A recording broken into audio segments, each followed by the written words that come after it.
पाठ बंद हो गई और काशी विश्वनाथ ट्रस्ट वहाँ पे उसकी पूजा पाठ करे, क्योंकि यूपी काशी विश्वनाथ एक्ट 1983 आने के बाद अब उस पूरे परिसर का जो पूजा पाठ का अधिकार है वो काशी विश्वनाथ ट्रस्ट के पास है।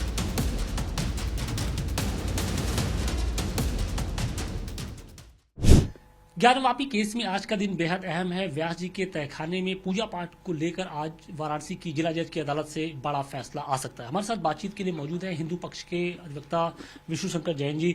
आज का दिन कितना महत्वपूर्ण है और आप लोग की जो याचिका है उस पर अगर कोई फैसला आता है, मसलन मान लीजिए आपके फेवर में आता है, तो ये कितनी बड़ी जीत है और आगे के लिए किस तरीके का रास्ता खुलेगा?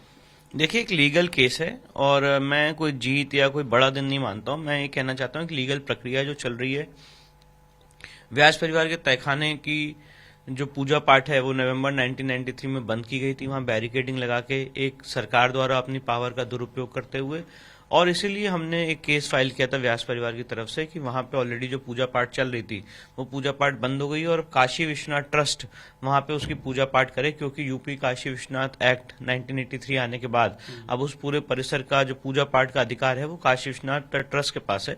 तो काशी विश्वनाथ ट्रस्ट वहां पे पूजा पाठ स्टार्ट करे और सारे भक्तों को इजाजत दे कि वहां पे वो पूजा पाठ कर सकें। इसके लिए जो नंदी जी के ठीक सामने बैरिकेडिंग है वहां को उसको काटा जा सके, वहां पे गेट बनाया जा सके और वहां से नियमित पूजा पाठ शुरू हो सके। लेकिन मुस्लिम पक्ष तो ये कह रहा है कि जो ज्ञानवापी मस्जिद है वो वक्फ बोर्ड की प्रॉपर्टी है, वहां पर प्लेसेज ऑफ वर्शिप एक्ट लागू है, ऐसे में कैसे इजाजत दीजिए? इसमें ऑलरेडी फैसला आ चुका है। ये जितनी बातें कह रहे हैं ये डिस्ट्रिक्ट कोर्ट वाराणसी ने 12 सितंबर 2022 को रिजेक्ट कर दी थी। इलाहाबाद हाईकोर्ट ने 31 मई 2023 को रिजेक्ट कर दी।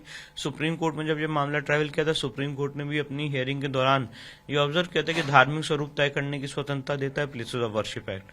तो ये सारी बातें जो वो कह रहे हैं वो ऑलरेडी डिसाइड हो चुकी हैं। पिछले 3 साल में हमने यही काम किया है कि उनकी जितने ऑब्जेक्शंस हैं उसको डिसाइड कराने का काम कोर्ट से किया।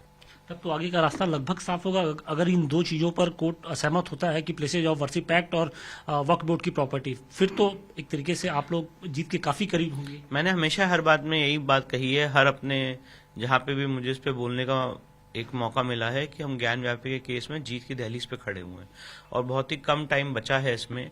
और जैसे ही वजू खाने के एरिया का एएसआई सर्वे हो जाएगा और जो 8 और चेंबर बचे हुए हैं, थोड़ा सा सर्वेक्षण का पार्ट और बचा हुआ है, मैं उसको ले सकता हूँ 20% करीब।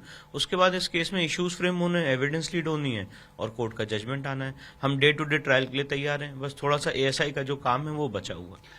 व्यास जी के तहखाने के अलावा और कितने तहखाने हैं और क्या वहां पर सर्वे की प्रक्रिया हुई थी या नहीं हुई थी? नहीं, व्यास जी के तहखाने के अलावा वहां पे टोटल वहां पे 10 तहखाने हैं व्यास जी के तहखाने को जोड़ के।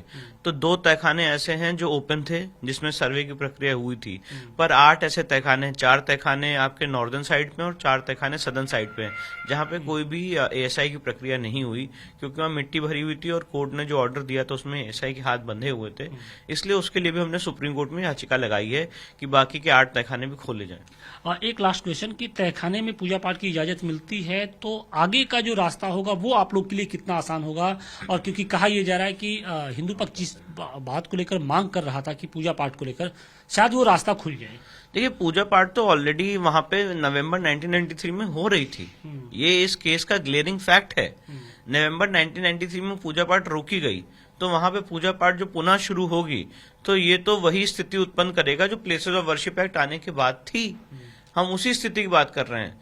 तो व्यास जी के तहखाने में पूजा पाठ होनी चाहिए, ये बहुत महत्वपूर्ण है और वहां पे नियमित पूजा पाठ हो रही थी और उसके लिए हम कोर्ट गए और हम माननीय न्यायालय के आदेश का वेट करेंगे। तो ये थे विष्णु शंकर जैन जी, जिनका साफ तौर पे ये कहना था कि जो मुस्लिम पक्ष लगातार जो प्लेसेज ऑफ वर्शिप एक्ट हो या फिर जो वक्फ बोर्ड की प्रॉपर्टी का हवाला दे रहा है वो बिल्कुल बेबुनियाद है और इसी बिहार पर अब आगे का जो केस है वो उसका रास्ता तय किया जाएगा। वाराणसी से विशेष पांडे के साथ आशुतोष सिंह, टाइम्स नाउ, नव भारत।